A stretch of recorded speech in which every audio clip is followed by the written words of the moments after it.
ক'লৈকে সংযোগী পথ এইটো নীলমণি আৰু কেশগুৰি সংযোগী পথ। এইটো কি কাৰণে এনেকুৱা গতি হৈছে ৰাস্তাটো অতি নিম্ন মানদণ্ডৰ মেটেলছৰ কাৰণে হৈছে বুলি আমি অনুভৱ কৰোঁ। আৰু ইয়াত আপোনালোকে দেখা পাইছে যে বোকা হৈ আছে। এইটো কিয় এনেকুৱা ধৰণৰকৈ ৰাস্তাটো বনাবলগীয়া হ'ল আৰু ইঞ্জিনিয়াৰবিলাক ক'ত বহি থাকে তাকে আমি প্ৰশ্ন কৰিছোঁ। আমাৰ এইটো অতি গুৰুত্বপূৰ্ণ পথ, সেইকাৰণে আমাক মুঠতে ৰাস্তাটো আমাক ভালকৈ কৰি দিব লাগে।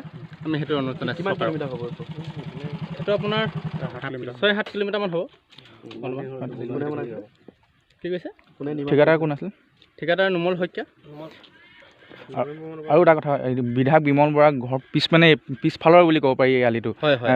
তেখেতৰ নিৰ্লিপ্ত ভূমিকা কি ক'ব? তেখেতৰ ঘৰৰ সন্মুখতে ইমান বেয়াকৈ ৰাস্তা বনাই থৈ গৈছে ঠিকাদাৰে। এতিয়া কি ক'ম, তেখেতেতো চকু দিব লাগে।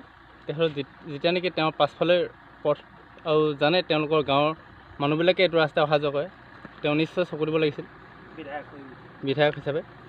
সেইটোৱে মোক ক'বলগীয়া। আৰু মুঠতে পথটো আমাক ভাল কৰি দিব লাগে, সেইটোৱে আমাৰ অনুৰোধ। আমাক মুঠতে পথটো ভাল লাগে। পথটো একেবাৰে নিম্ন মানদণ্ডৰ হৈছে, কি ক'ব এই ক্ষেত্ৰত? মই তেখেতৰ মানে আমাৰ যিটো প্ৰথমে বনাওঁতে যেতিয়া মেৰামতি কৰিছিলে, তেতিয়া মই পোনে যেতিয়া মেৰামতি কৰোঁতে মই সুধিছিলোঁ ইমান পাতলাকৈ কিয় দিছে? তেতিয়া কৈছে নহয় আমাৰ মেৰামতিৰ কাৰণেহে আহিছে। মই কৈছোঁ মেৰামতি যদি কৈছে অলপ ভালকৈ কৰিবলৈ কৈছিলোঁ। মই কৈছোঁ যে সিহঁতে নহয় থাকিব, মই কৈছোঁ যে এনেকৈ ধৰণে দিলে নহ'ব, কাৰণ ইমান পাতলাকৈ দিছে, বন ওলাই আছিলে একেবাৰে বন। এই ক্ষেত্ৰত তাৰমানে বিধায়ক মহোদয়ে অলপ চকু ফুৰাব লাগে। আমাৰ ঠিকাদাৰজনৰ নাম আছিলে নুমল শইকীয়া। তেওঁৰ যিবিলাক আণ্ডাৰ, তেওঁতো অহা নাই, তেওঁক লগ পোৱা নাছিলোঁ, কিন্তু তেওঁ যি মানে ৰাখিছে তেওঁৰ মহৰী হিচাপে, তেখেতলোকক মই 2-3বাৰ এইডোখৰতো দেখুৱাইছিলোঁৱেই। টাৰ্ণিং পইণ্টত এডোখৰ আপোনালোকৰ আৰু বেয়া আছে, সেইডোখৰ লৈ মই 2-3বাৰ ক'লোঁ। আপুনিও আছিলে চাগে। মই তেতিয়া কৈছোঁ যে এইটো এনেকৈ মেৰামতি কৰিলে, আপুনি মেৰামতি বুলি কৈছে, কিন্তু মেৰামতি হ'লেও আপোনালোকে ভালকৈ পাওক। আপোনাৰ 3 মাহ নাযায় বুলি কৈছে, 3 মাহটো নহ'লেই চাগে, 1.5 মাহমান হৈছে। সেইটো কাৰণে মই বিধায়ক মহোদয়ক জনাম, তেখেতক নিশ্চয় অৱগত কৰাব বিচাৰিছোঁ যে এই ৰাস্তাটো পুনৰ ভাল ধৰণে নিৰ্মাণ কৰিব লাগে, তাকে মই অনুৰোধ জনাম।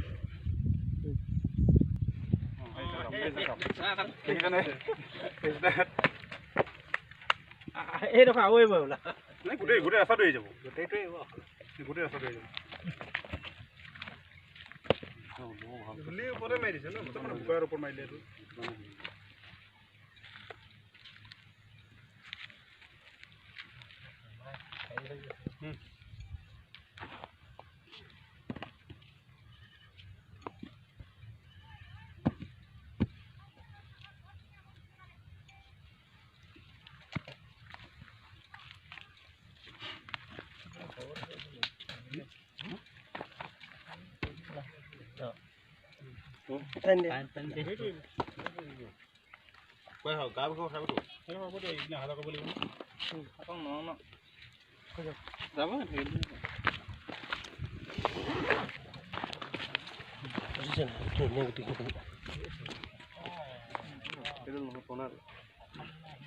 এইটো চাইড অলপ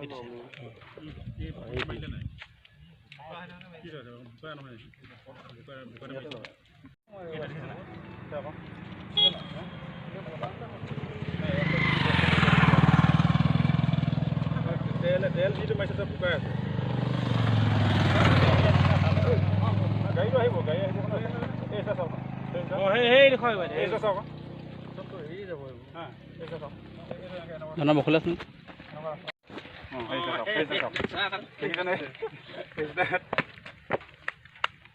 এইডোখৰ আৰু এইবাৰ ওলা গোটেই ৰাস্তাটো এৰি যাব, গোটেই ৰাস্তাটো এৰি যাব। ওপৰতে মাৰি দিছে ন, বোকাৰ ওপৰত মাৰিলে এইটো।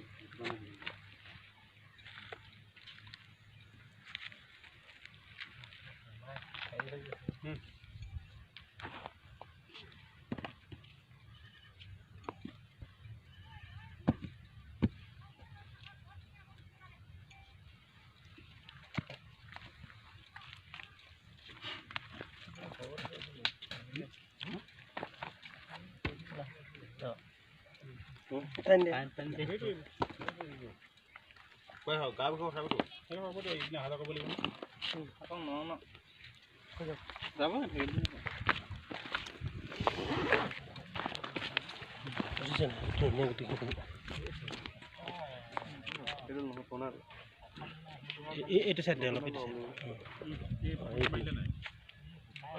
কি হয় বোকা নহয়